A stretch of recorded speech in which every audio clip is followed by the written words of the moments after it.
Hello students, कैसे हैं आप लोग? Welcome to this session. My name is Dr. Kavita Rawat, your English teacher from ICT Virtual Classroom. Today we are going to revise the chapters या जो आपका course है उसको revise करेंगे. रिवीजन चलेगा बच्चों आपका फर्स्ट फ्लाइट का.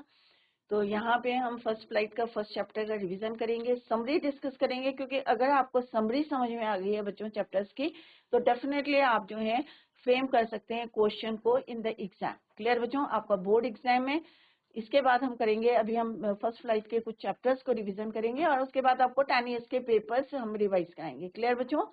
तो आज हम डिस्कस करेंगे अपना फर्स्ट फ्लाइट, फर्स्ट बुक जो है आपकी फर्स्ट फ्लाइट है उसको डिस्कस करेंगे. तो कैसे आपको तैयारी करनी है वो यहाँ पे हम डिस्कस करेंगे.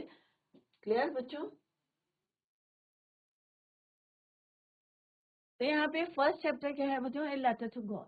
फर्स्ट फ्लाइट हमने पढ़ी है, हमने डिटेल में पढ़ी है, पूरा लाइन वाइज हमने एक्सप्लेनेशन करा है. आज हम करेंगे इसकी समरी डिस्कस करेंगे सो दैट कि आपको पूरा याद आ जाएगा कि हमने क्या पढ़ा था. क्लियर बच्चों?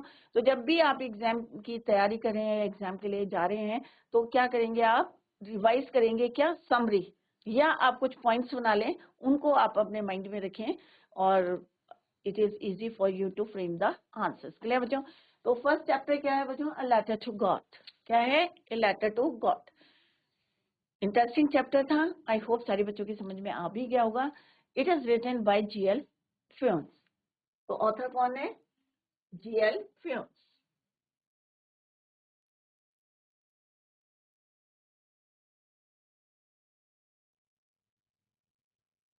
थीम क्या था बच्चों लेसन का? The lesson demonstrates 3 points. अब मेन 3 पॉइंट्स क्या था? एक तो उसको क्या था? लंचो को कॉन्फिडेंस था कि एक गॉड पे विश्वास था, राइट? और किस तरह से 3 पॉइंट्स थे? कौन कौन से थे? It demonstrate Lencho's steadfast fast confidence in God. His trust is confirmed by the fact that those who assist him are pupils. Second क्या है? It demonstrates Lencho the farmer's complete innocence. क्योंकि कोई letter लिखता है बच्चों God को? Obviously नहीं लिखता है. तो यहाँ पे क्या है? एक उसका फॉर्म था कि भाई नहीं, मेरे को एक डिटर्मिनेशन था, कह सकते हैं आप, दृढ़ निश्चय किया था, नहीं भाई भगवान ही है जो उनकी हेल्प कर सकते हैं. क्लियर बच्चों? Thirdly, the lesson illustrates that even charity might go unnoticed at times. जो चैरिटी भाई लोगों ने जो जितने एम्प्लॉयज थे किसी से पैसा भी जो है इकट्ठे कराए, तो वो भी उसको जो है, क्योंकि इतना विश्वास है उसको भगवान के ऊपर कि उसने इसको भी अननोटिस करा. Charity might go unnoticed at times. You might not receive any recognition for your kindness and giving. On the other hand, people can mistake for you a bunch of crooks. और उन्होंने उनको क्या कहा था कि भाई ये क्या है? बंच ऑफ क्रूक्स हैं. उसे लगा कि जो इतने पैसे भगवान ने भेजे थे उसमें से किसने ले लिए हैं? जितने एम्प्लॉयज हैं पोस्ट ऑफिस के, उन्होंने ये पैसे उसमें से कम कर लिए. दैट इज वाई उन्होंने उसको क्या बोला था? Bunch of crooks. Clear? A letter to God summary. अब इसकी समरी डिस्कस करते हैं. This is the theme of the lesson. Clear? Letter to God summary. The story a letter to God is written by G.L. Funes, depicts the unwavering faith of a farmer in God. कि उसका जो एक होता है ना कि बहुत ज्यादा विश्वास था भगवान के ऊपर. क्योंकि फार्मर क्या होते हैं बच्चों? पूरे साल जो है मेहनत करते हैं इस होप से कि उनको जो है प्रॉफिट होगा, कि क्रॉप जो है उनकी at the end of the year उनको प्रॉफिट होगा. It begins with a farmer named Lencho expecting for a rain shower to nourish his field of corn. क्योंकि उनकी पूरी फसल किस पे डिपेंड करती है? बारिश पे होती है. क्लियर? तो उसको एक्सपेक्टिंग थी for a rain shower to nourish his field. But instead of that क्या होता है बच्चों? याद आया आपको? हेल स्टोन्स आते हैं. किस तरह से बारिश होती है, ओले पड़ते हैं और उसकी पूरी फसल किस तरह से. He is confident that his harvest is going. क्योंकि उसे लगता था कि उसकी जो क्रॉप है वो क्या है, इस साल जो है प्रॉफिटेबल रहेगी, उसको एक अच्छा at the end of the year good profit होगा. Is going to yield with him huge profit just like it does every year. तो उसके अंदर एक जो है एक्सपेक्टेशन थी कि अगर बारिश हो जाएगी तो डेफिनेटली उसको एक जो है अच्छा प्रॉफिट मिलेगा eight the end of the year, जैसा हर साल होता है. To his utmost excitement, Rainfall did happen, but sooner it turned into a hailstorm. बारिश हुई, बहुत खुश हुआ था वो, बट सडनली क्या हुआ कि बारिश के साथ क्या हुई बच्चों, hailstorm, destroying his entire crop field. अब उसकी जो जितनी फसल थी, क्रॉप थी, पूरी क्या होगी, डिस्ट्रॉय हो गई, नष्ट हो गई. The damage posed a threat to the family's survival as their entire livelihood was dependent on the year's produce. Obviously किसानों का, जैसे मैंने बताया कि पूरा जो लाइफ होती है, फैमिली पूरी डिपेंड करती है उनके प्रॉफिट पे eight the end of the year. But जैसे ही उसकी क्रॉप जो है डिस्ट्रॉय हो गई ड्यू टू द हेलस्टॉर्म, तो एक थ्रेटनिंग आगे जो है, एक डर आ गया उनके अंदर. कैसी थी कि वो कैसे सरवाइव करेंगे. क्यों? क्योंकि the whole family, the entire livelihood was dependent on the year's produce. Although disheartened, the family had robbers believe in the Almighty. Lencho despite, obviously आप लोग भी जब है कम नंबर आते हैं तो किसको याद करते हैं आप? भगवान को करते हैं. क्लियर? हर कोई जो है जब मुश्किल आती है तो किसको याद करते हैं हम? Almighty को. Lencho despite having worked day and night at the field. अब क्योंकि किसान था, वो फार्मर थे, लेंचो डे नाइट उसने किस तरह से हार्ड वर्क करा था, किस होप से, एक्सपेक्टेशन की थी उसके ह्यूज प्रॉफिट के at the end of the year. Knew how to write and thus decided to write a letter to God explaining his situation. Finally what he decided to write a letter to God. और उसमें पूरा explain करेंगे how कि किस तरह से hailstorm destroy the whole field, the whole crop, explaining his situation and asking for help. और भगवान को पत्र लिखेंगे क्योंकि एक दिन निश्चय किया था उसने और डिसाइड किया था, decided to write a letter to God and explaining his situation and asking for help. He went to town to post his letter address to God. और उसने एड्रेस भी क्या लिखा है बच्चों? To God. The letter on being noticed by the postmaster. अब obviously सबसे पहले किसने नोटिस करा? पोस्ट मास्टर ने. आप भी देखेंगे अगर उसके ऊपर गॉड लिखा होगा तो आप भी थोड़े से जो है क्यूरियस रहेंगे टू नो कि किसने इस पत्र को लिखा है भगवान के नाम से. At first amused him, but then motivated him want to do something for the farmer so as to keep his immense belief intact. अब पहले तो उन्हें थोड़ा सा मजाक लगा, बट फिर उन्होंने सोचा कि इनकी जो है क्या करें, मोटिवेट करें, इनको हेल्प करें, और जो इनका एक फेथ है भगवान के ऊपर उसको इंटैक्ट रखें, बना के रखें. Clear? He contributes from his salary and collect. अब उस एम्प्लॉय ने जो पोस्ट मास्टर था और एम्प्लॉय से उन्होंने क्या करा कि अपनी सैलरी से कुछ पैसा जो है कंट्रीब्यूट करा, collect money from his colleagues. और जितने लोग जो हैं काम करते थे कोलीग्स से एंड फ्रेंड्स, हु विलिंगली, जो ये नहीं है कि जबरदस्ती उनसे मांगे, विलिंगली अपनी इच्छा से contributed for an act of charity. To his dismay he could only collect 70 pesos. अब उसने कितने की डिमांड करी थी बच्चों भगवान से? 100 pesos के. बट उसने कितने कलेक्ट करे? 70 pesos, which he wrapped in an envelope to make it seem like a reply from the deity. अब उसने इस तरह से उसको रैप करा जैसे भगवान ने ही उसको पैसे भेजे हैं. अब कितने भेजे थे? 70 pesos इंस्टेड ऑफ 100 pesos, क्योंकि उतने ही वो कलेक्ट करे थे उसने. ही collected only 70 pesos. On having found the letter, the writer is not at all shocked. अब writer कौन था? Lencho is not shocked at all shocked, but instead वो शॉक नहीं हुए कि भाई 70 जो है 70 pesos भगवान ने भेजे इंस्टेड ऑफ 100. उसे पूरा विश्वास था कि भाई भगवान ने कितने भेजे होंगे? 100 pesos भेजे होंगे. 30 pesos किसने खा लिए? जितने एम्प्लॉयज हैं कहाँ के? पोस्ट ऑफिस के. He gets angry on finding that the amount is less than what he had expected. गुस्सा क्यों आया कि भाई उसने 100 pesos भेजे थे और भगवान ने उतने ही भेजे थे, बट इंस्टेड ऑफ दैट उसने कितने रिसीव करे? Only 70 pesos. He again writes a letter to God. फिर से उसने क्या करा? डिसाइड करा to write a letter to God, conveying his disappointment and distrust in the employees of the post office who he thought had stolen the remaining amount. तो बच्चों अभी आपको पूरा जो है जो चैप्टर था रिवाइज करा है through the summary of this chapter. दोबारा वो लेटर लिखते हैं कि जितने आपने जो पैसे भेजे थे उसमें से 30 पीसोस किसने चुरा लिए हैं, पोस्ट ऑफिस के जितने एम्प्लॉयज हैं. क्लियर बच्चों?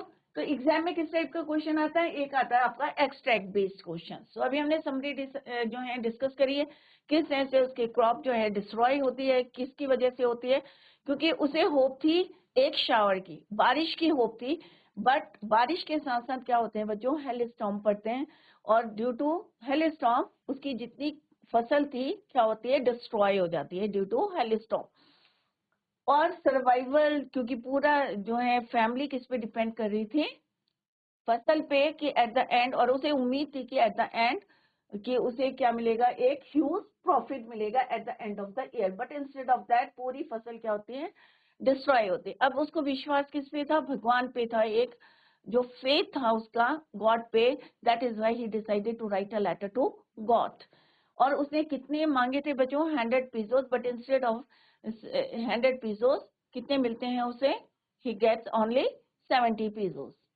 और उसको क्या लगता है कि किसने लिए वो 30 पीसोस, जितने एम्प्लॉयज थे उनको क्या नाम दिया था उन्होंने, ए बंच ऑफ क्रोक्स.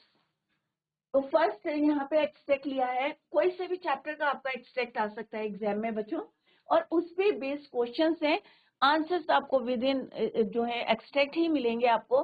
तो यहाँ पे हम डिस्कस करते हैं, the house the only one in the entire valley sat on the crest. तो आप एक रीडिंग करें और फिर देखिए कि कौन से क्वेश्चन को आपको हाउ टू राइट और how to frame the answer. The house the only one in the entire valley sat on the crest of a crest, क्या होते हैं, लो हिल के ऊपर जो है एक ही घर था एंटायर वैली में. किसका घर था वो, लेंचो का, क्लियर, फार्मर का.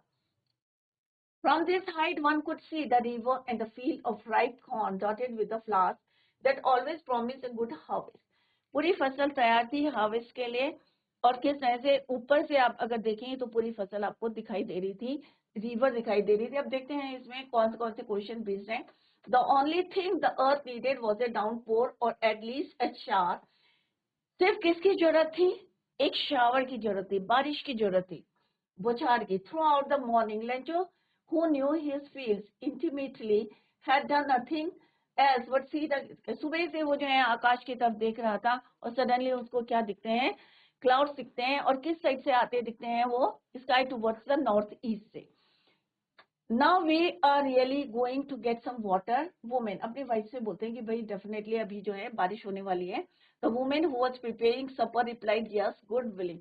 जो सपर मीन्स नाइट का जो है डिनर बना रही थी उनकी वाइफ, तो वो कहती है यस, क्योंकि भगवान जो चाहता है. Where was a first question क्या है बच्चों, let's discuss the first question based on this extract is where was Lencho's house located. अब हमने फर्स्ट लाइन पढ़ी और हमें फर्स्ट लाइन का आंसर मिल गया. कहाँ पे लोकेट है, where was Lencho's house located, कहाँ पे है बच्चों, on the crust of a low hill. तो आपको कैसे लिखना है बच्चों आंसर, लेंचोस हाउस. अब यहाँ पे क्या है, लेंचोस हाउस वॉज, क्योंकि अभी हमें यहाँ पे क्या लिखा हुआ है, वॉज, हेल्पिंग वर्ब है, वॉज लोकेटेड. तो आपको यहाँ पे क्या लिखना है,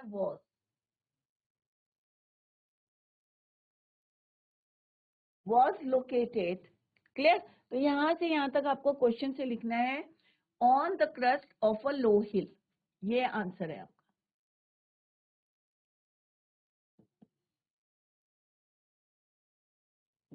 क्लियर. तो क्वेश्चन में से ही आपको फाइंड आउट करना है एंड कैसे फ्रेम करना है वो अभी आपको डिस्कस करा है.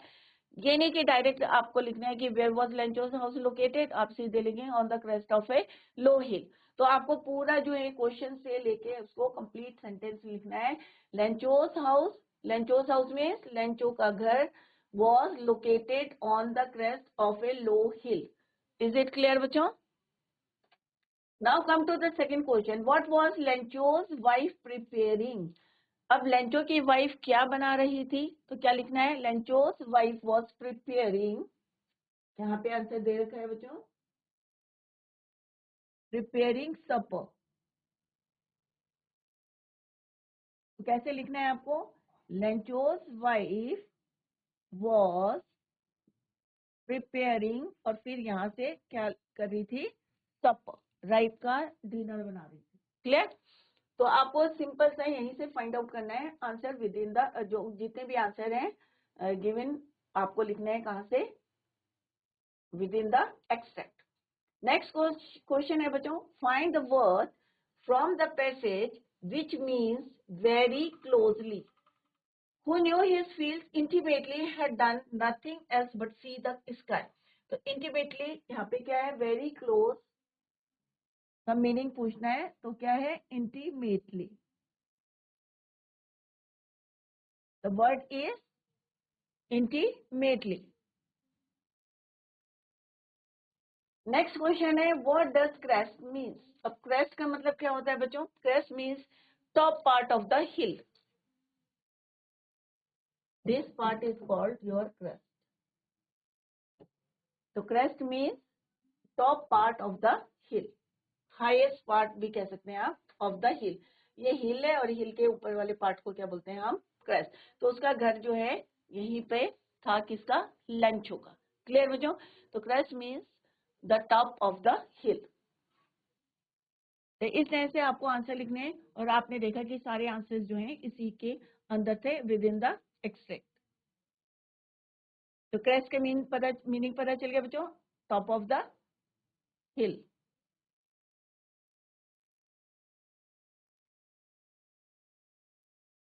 नेक्स्ट है बच्चों, वन मोर एक्सट्रैक्ट।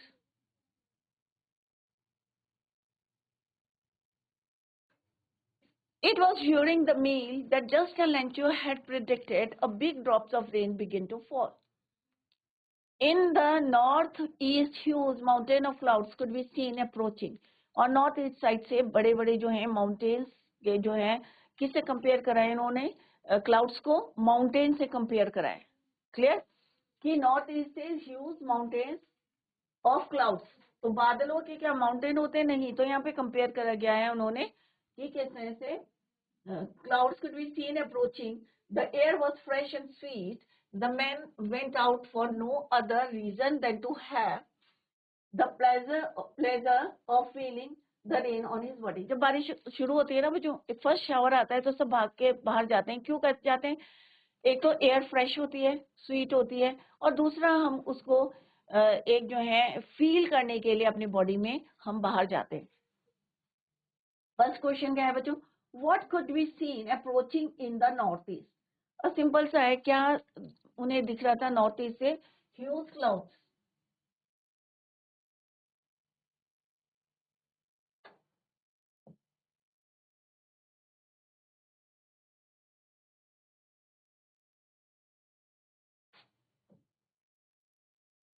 क्लियर? तो अब कैसे आंसर लिखना है, huge mountains of clouds could be seen approaching in the north east. तो फर्स्ट क्वेश्चन का आंसर मिल गया बच्चों, huge mountains of clouds could be scene. तो ऐसे ही आपको यहाँ पे भी लिखना है, huge mountains of clouds could be seen approaching in the north east. Next question क्या है बच्चों, why did Lencho go out. अब लेंचो जो है बाहर क्यों गया था, क्योंकि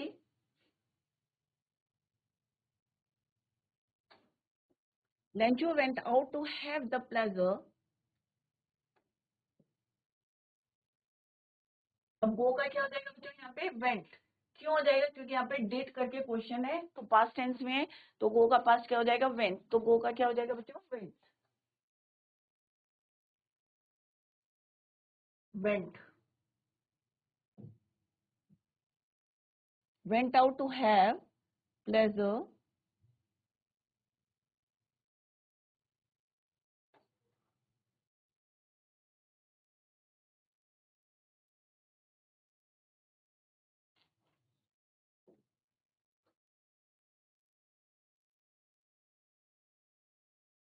Lencho went out to have the pleasure of feeling the rain on his body. तो ये क्या हो गया आपका, सेकंड क्वेश्चन का आंसर हो गया। क्लियर बच्चों? सिर्फ आपको क्या लिखना है यहाँ पे, लेंचो वेंट आउट, और वेंट हमने क्यों लिखा सेकंड फॉर्म, क्योंकि यहाँ पे आंसर कैसा है बच्चों, डिड करके पूछा है, क्लियर। और अगर डस करके पूछते हैं तो क्या लिखते हैं बच्चों, गोज, क्लियर। तो ये छोटी छोटी बातें जो आपको ध्यान में रखनी है कि डिड करके है तो पास्ट टेंस में, अगर डस करके है तो कैसे आपको आंसर लिखना है, clear. Give an antonym of the word big. अब यहाँ पे क्या है, बिग। एंटोनिम का मतलब क्या होता है बच्चों, अपोजिट। तो बिग का अपोजिट क्या है, give an antonym of the word big, तो ऑब्वियसली इट्स सबको पता होगा स्मॉल। बिग का क्या होता है, स्मॉल। तो यहाँ पे बिग वर्ड यूज हुआ है और उन्होंने क्या पूछा है आपको, इसका अपोजिट स्मॉल। यहाँ पे है ना बच्चों बिग ड्रॉप्स, तो आपको अपोजिट पूछा है तो आपको अपने आप लिखना है स्मॉल। नेक्स्ट क्वेश्चन है, which word in the passage is synonym of forecast. अब synonym of forecast, synonym means same meaning है। फोरकास्ट क्या होता है, भविष्यवाणी की, पहले से हम बता देते हैं। तो यहाँ पे कौन सा वर्ड है जो लेंचो ने यूज किया है, लेंचो हैड प्रिडिक्टेड। तो प्रिडिक्टेड मीन्स पहले से उसको था कि यहाँ पे क्या है, बारिश होने वाली है, बिग ड्रॉप्स ऑफ। तो यहाँ पे कौन सा वर्ड है बच्चों, that is your predicted, predicted, clear. Huge answer भी हम अंडरलाइन कर लेते हैं,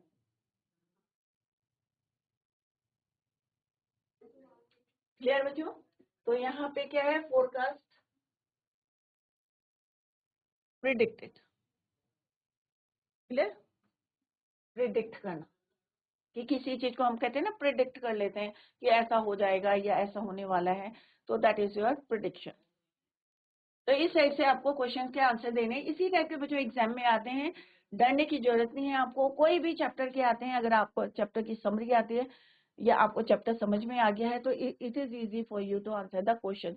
और कैसे फ्रेम करना है वो हमने ऑलरेडी यहाँ पे डिस्कस करा है। क्वेश्चन में से आपको लाइन को पिक करनी है और उसको कंप्लीट करना है, फ्रेम करना है, क्लियर। तो इस टाइप के क्वेश्चंस आपके एग्जाम में आएंगे। तो ये हमारा फर्स्ट चैप्टर था, हमने इसकी समरी रिवाइज करी है और एक्सट्रैक्ट बेस्ड क्वेश्चंस डिस्कस करे हैं।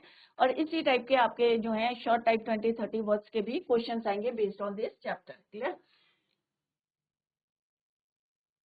नेक्स्ट है वन मोर एक्सट्रैक्ट है, विद ए सेटिस्फाइड एक्सप्रेशन। तो फर्स्ट क्वेश्चन क्या है बच्चों, what happened to the rain suddenly. अचानक जो है क्या हुआ था बारिश के साथ, क्या हुआ था बच्चों, हेलस्टॉर्म्स। क्या आए थे, हेलस्टोन्स या hailstorms, hailstones, large hailstones along with the rain. तो आपको कैसे लिखना है, the rain suddenly change to, किसमें चेंज हो गई थी, इनटू हेलस्टोन।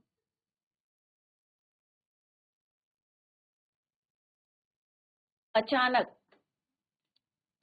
किसमें चेंज हो गई थी, what happened to the rain suddenly, the rain suddenly change to hailstone. Second question क्या है बच्चों, the frozen pearls refers to which thing in the paragraph.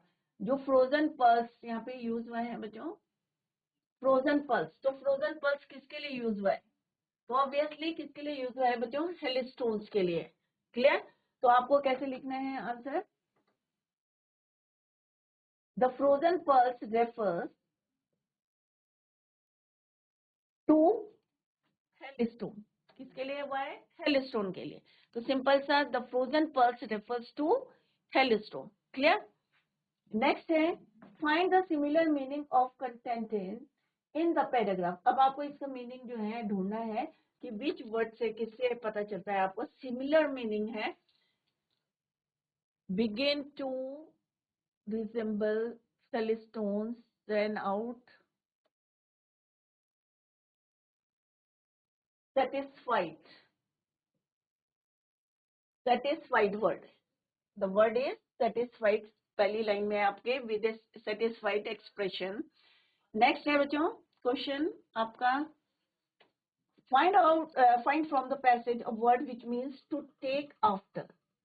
to take after means resemble करना। तो यहाँ पे कोई जो है वर्ड है resemble, These truly did resemble new silver coins, क्योंकि यहाँ पे उन्होंने किसके लिए यूज करा है, सिल्वर कॉइन्स के लिए. तो resemble, the word is resemble. Clear. तो इस तरह से एग्जाम में क्वेश्चन आएंगे, तो आपको एग्जाम में करने हैं. नेक्स्ट है, क्योंकि हम फर्स्ट चैप्टर कर रहे हैं कि व्हाई डिड लेंचो.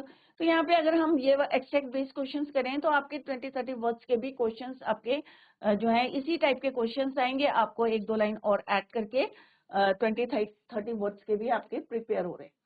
नेक्स्ट है Lencho came. Why did Lencho come earlier to the post office. तो हम क्या लिखेंगे बच्चों, लेंचो केम. यहाँ पे केम क्यों हो जाएगा, क्योंकि यहाँ पे डिड करके क्वेश्चन है. तो Lencho came earlier to the office to know if there was a letter for him, कि क्या वहां पे कोई लेटर आया है नहीं आया है. That's why he came earlier to the post office, इसीलिए वो जल्दी चले गए थे. तो यहाँ पे यही क्वेश्चन पूछा है, why did Lencho come early to the post office. तो हम क्या बोलेंगे, लेंचो केम. कम का क्या हो जाएगा बच्चों, सेकंड फॉर्म V2 को आपको यूज करना है. Lencho came earlier to the post office. Why was Lencho angry when he counted money? तो क्यों एंग्री हो गया था, तो हम यहाँ से लिखेंगे बच्चों, Lencho was angry when he counted money as it was not the full amount that he had demanded from the god. क्योंकि उसने जितना डिमांड करा था उससे कम पैसा आया था. That is why he got angry, इसीलिए उसको गुस्सा आया था. क्लियर बच्चों.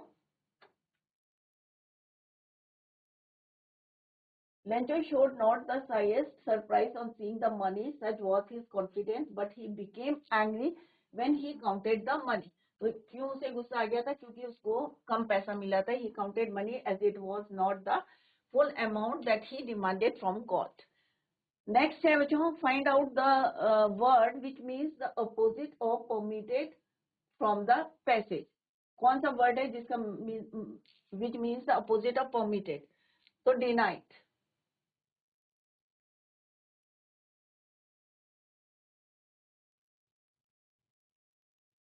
Next है बच्चों, which word in the passage gives the meaning that one will be successful one day. तो किससे पता चलता है कि अगर आपका कॉन्फिडेंस होता है तो तभी जो है आपका, तो कौन सा वर्ड है यहाँ पे, कॉन्फिडेंस. यही पूछा गया है, which word in the passage gives the meaning that one will be successful one day. Confidence होना चाहिए आपका. अगर उसका कॉन्फिडेंस नहीं होता भगवान का, तो मे बी जो एम्प्लॉयज है अगर वो लेटर नहीं लिखते भगवान को, तो क्या एम्प्लॉयज हेल्प करते, ऑब्वियसली नहीं करते. तो एक उसका कॉन्फिडेंस था, दैट इज वाई उसको पैसा मिला है. नेक्स्ट है जो चैप्टर आपका फर्स्ट चैप्टर हमने कंप्लीट कर लिया है. इसी टाइप के क्वेश्चंस आएंगे, 30-40 वर्ड्स के आएंगे, वो भी इसी टाइप के क्वेश्चंस आते हैं. I hope all of you understood. और कहीं पे भी डाउट है तो आप लोग पूछ सकते हैं, क्योंकि आपकी बोर्ड क्लास है. Now comes to the second chapter, that is your Nelson Mandela long walk to freedom. सबको पता है कि नेल्सन मंडेला कौन थे, किस तरह से उन्होंने इंडिपेंडेंस, इक्वलिटी और जस्टिस के लिए फाइट करी थी अगेंस्ट ब्रिटिशर से, और किस तरह से फर्स्ट जो है ब्लैक प्रेसिडेंट बने थे वो साउथ अफ्रीका के. The struggle for independence, equality and justice is the subject of Nelson Mandela.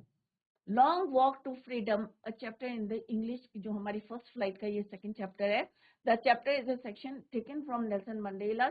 अब जो ये चैप्टर है आपका लॉन्ग वॉक टू फ्रीडम, क्या है ये, ऑटोबायोग्राफी का एक शॉर्ट पार्ट है, एक्सर्प्ट है. Clear.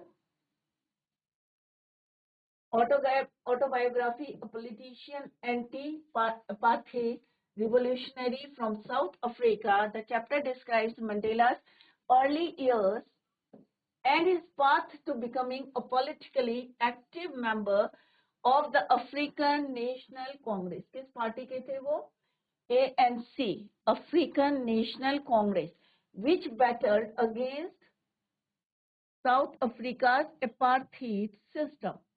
Additionally, it emphasizes his 27 years incarceration. Carceration क्या होता है बच्चों, जो किसी को कैद करके रखते हैं उसको, उनको 27 years जो है जिस तरह से उन्होंने जेल में काटे थे वो यहाँ पे डिस्कस करा है. For his political involvement, his eventual release and his contribution to the nation's transformation in the into a multi-triracial democracy.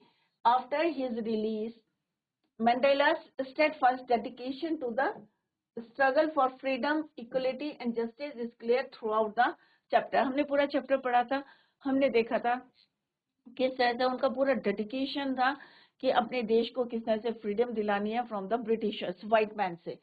Clear? Despite the personal sacrifices he must make, he is committed to bringing about change and creating more just society for everyone in South Africa. He also stresses the value of non-violence and peacemaking in achieving these objectives. तो पूरे chapter में हमने पढ़ा था कि किस तरह से नेल्सन मंडेला ने he fought against ब्रिटिशर्स. क्यों लड़े थे? क्योंकि अपने देश को उन्होंने क्या दिलानी थी? इंडिपेंडेंस, इक्वलिटी और जस्टिस. किस तरह से उनके भेदभाव किया जाता था वहां पे ब्लैक एंड व्हाइट का. तो यहाँ पे समरी दी गई है बच्चों कि born 18 July 1918, the first black, जैसे अभी मैंने आपको बताया था कि वो कौन थे, फर्स्ट ब्लैक प्रेसिडेंट थे साउथ अफ्रीका के.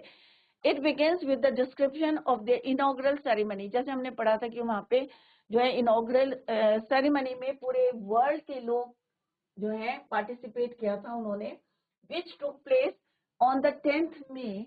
और कब लिया गया था? ओथ सेरेमनी हुई थी 10th मई 1994. और तब वो क्या बने थे? First black president of south Africa. Where the entire nation, along with many international leaders, embraced the victory of a newly and fairly elected government. It involved speeches by the president and the two deputy presidents, followed by an impressive air show of fighters, jets and helicopters. तो ये हमने पढ़ा था कि किस तरह से जिस दिन इनॉग्रेशन हुआ था, दो जो है डेप्यूटी जो प्रेसिडेंट्स थे उन्होंने भी स्पीचेस दिए थे, और जितने कितना जो है फाइटर्स, जेट्स ने, हेलीकॉप्टर्स ने फ्लावर्स जो है या डिफरेंट कलर्स के जो है वहां पे फीचर्स जो है बनाए थे.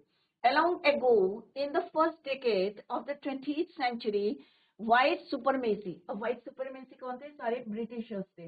Introduced the system of apartheid and made life a living of hell for the dark skin population. और किस तरह से वहां पे जो है रेशियल जो है डिस्क्रिमिनेशन था व्हाइट और ब्लैक का. It gave rise to one of the most inhuman societies of the world. Many people, उनको बिल्कुल राइट नहीं थे कि अपने हक के लिए जो है किस तरह से वो अपने ही देश में रह के अपने ही हक के लिए लड़ नहीं सकते थे, फाइट नहीं कर सकते. Many people have struggled and sacrifice for basic human rights. The author express his Dzire. तो ये पूरा हमने कहाँ से लिया है? उनके ऑटोबायोग्राफी से. His desire to thank all those freedom fighters who couldn't live to see this autumn day. अब कितने जो है फ्रीडम फाइटर्स थे जिन्होंने अपने देश के लिए सेक्रीफाइस किया, अपनी लाइफ को सेक्रीफाइस किया, बट टुडे वो अभी जो है लाइव नहीं है, जिंदा नहीं है. To see this autumn day, he referred to the citizens as the greatest asset of the country. It is these people he gathered his courage from. Mandela believes that courageous is not the man who is fearless, but the man who has overcome fear. डरना जो है कोई नहीं है, डर से ऊपर निकलना, उससे बाहर निकलना, वही आदमी क्या है? ब्रेव है. He also mentioned the two responsibilities every human, ये क्वेश्चन भी आता है बच्चों एग्जाम में, has, and how in order to fulfill his obligation towards the society, his obligation towards his family was neglected. He became a man of people when he realized that the idea of freedom was an illusion for him and people like him. It was then he joined the African National Congress, ANC, and fought for his right till he became the first black president of the nation. और तब तक वो अपने देश के लिए लड़ते रहे जब तक कि वो फर्स्ट ब्लैक प्रेसिडेंट नहीं बन गए अपने देश के. According to him, the oppressor is a prisoner as the oppressed. As soon as the former robs the oppressed of their freedoms, he himself gets robbed of his humanity. Thus, the oppressor too is not free. तो ये summary हमने कुछ यहाँ पे discuss करी है, और in the next lecture हम इसके question answers extract based questions हम डिस्कस करेंगे इन द नेक्स्ट लेक्चर। तो बच्चों घर में रिवाइज करते रहें, समरी रिवाइज करते रहें, उसमें बेस्ड क्वेश्चंस को आप पढ़ते रहेंगे तो डेफिनेटली आपको कोई प्रॉब्लम नहीं होगी आपके एग्जाम्स में। क्लियर बच्चों? तो all the best for your exam. Preparation करते रहें अपनी। कहीं पे भी आपको अगर कोई डाउट लगता है तो you can clear your doubt in the next lecture. That's all for today. Thank you so much. Bye. Take care. Have a nice day.